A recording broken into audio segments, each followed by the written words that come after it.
আপনারা জানেন বন্ধুদের একটাই উপায় টাকার অর্থনৈতিক খাতের উপরে আঘাত হানা।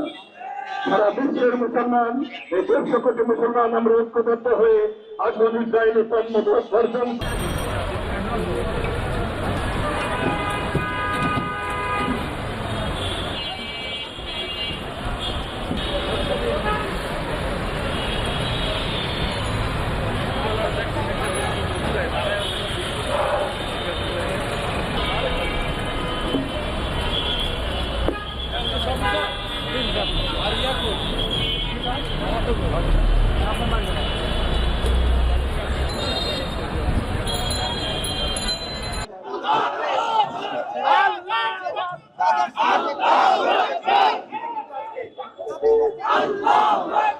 তাদের পক্ষে আছে থাকবে।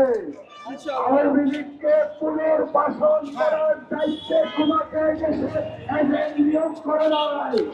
বাংলাদেশে জনগণ ফিলিস্তিনের পাশে ছিল।